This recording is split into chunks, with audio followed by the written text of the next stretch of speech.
The turning point in Descartes' intellectual development occurred on the 10th of November 1619. He was returning to serve in the army of Maximilian of Bavaria, and due to the onset of winter, he holed himself up for a day, alone in a stove-heated room, and with nothing else to occupy him, he set about thinking. He first realized that accomplishments of single individuals are usually more perfect than group efforts. Cities and buildings are more beautiful when they are made according to a single plan than when they are patched together piecemeal. Similarly, laws are better when they come from a single mind than when they evolve gradually over time. Descartes cites God's law as an instance of this perfection. These musings suggest to him that a person is best served by following the guidance of his reason alone and not letting his judgments be clouded by his appetites and by the opinions of others. While it would be impossible to resolve the imperfections of a state or a body of sciences by tearing it all down and starting again from scratch, Descartes suggests that such a method is not quite as unreasonable, and on the individual level especially. He decided to let go of all his former opinions at once and rebuild them anew according to the exacting standards of his own reason.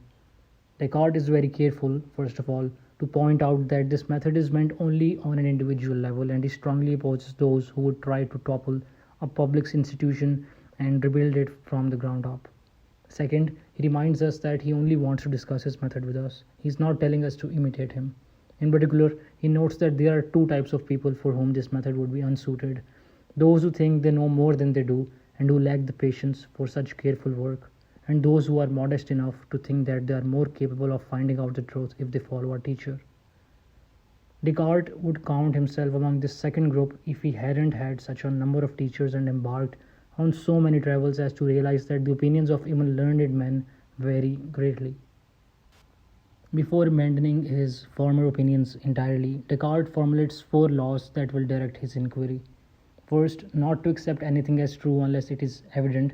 This will prevent hasty conclusions. Second, to divide any given problem into the greatest possible number of parts to make for a simpler analysis. Third, to start with the simplest of objects and to slowly progress toward increasingly difficult objects of study. And fourth, to be circumspect and constantly review the progress made in order to be sure that nothing has been left out. An obvious starting place was in the mathematical sciences, where a great deal of progress and certain knowledge had been achieved by means of demonstration. Descartes found his work made considerably easier if, on the other hand, he considered every quantity as a line, and, on the other hand, developed a system of symbols that could express these quantities as concisely as possible. Taking the best elements of algebra and geometry, he had tremendous success in both these fields.